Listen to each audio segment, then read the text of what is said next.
بسم الله الرحمن الرحیم. ملګرو، دا جبه ده د ګوین جبې نه لاندې هغه بر طرف چې ښکاري هغه دی ګوین جبه، او دې ته ویلی شي جبه. ډېر ښکلی ځای دی، ډېر مزیدار ځای دی. زه خو ډېر زیات ستړی کړم ځکه چې لارې خرابې دي او نور ټول ملګري رانه تللي دي، خو صرف زه یوازې پاتې یم. دا لارو ته ګورئ، دا چې دي که نه دا خرابې لارې دي. په ډېر په احتیاط او په ډېر زورونو باندې چې دی نو لکه راتله غواړي. زه چې دی نو ډېر زیات ستړی کړم دې لارو، او ملګري مې چې دي رانه هغه رانه تللي دي.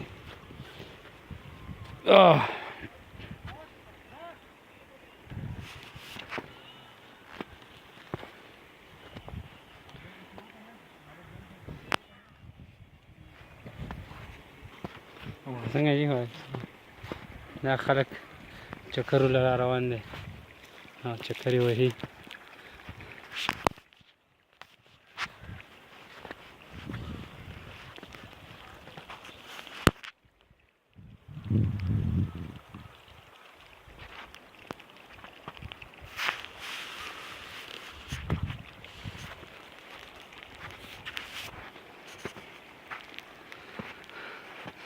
په ټلیفون راته وی چې بس جنډې خواله به ځان را رسئ، او شمس القمر راته وی چې دا ستا میشن دی، وایي دا به ته جنډې خواله به ځان را رسئ، دا تا ماله یې چې دی نو میشن راکړی دی.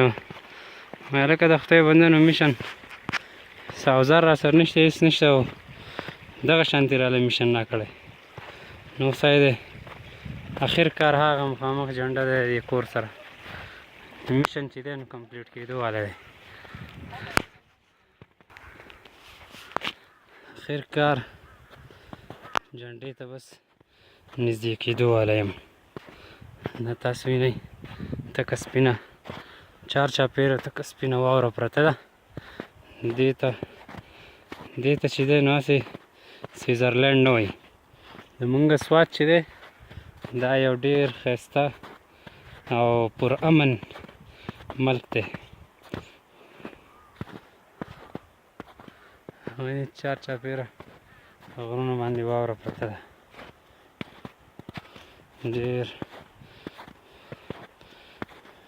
ډېره زیاته مزه یې وکړه او ډېر زیات خوند کوي.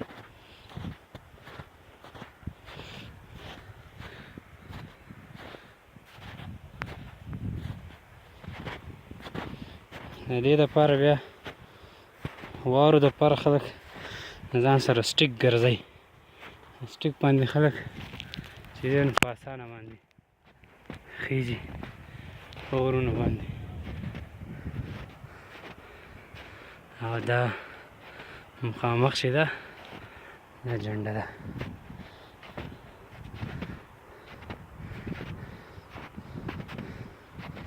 اخر کار جنډې ته راورسېدم.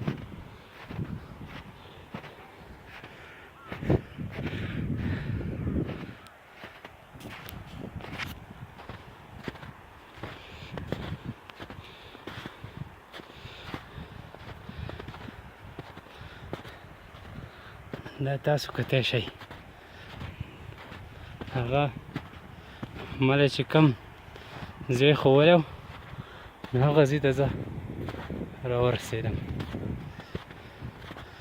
ډېر زیات ستړي کولو واله لاره ده.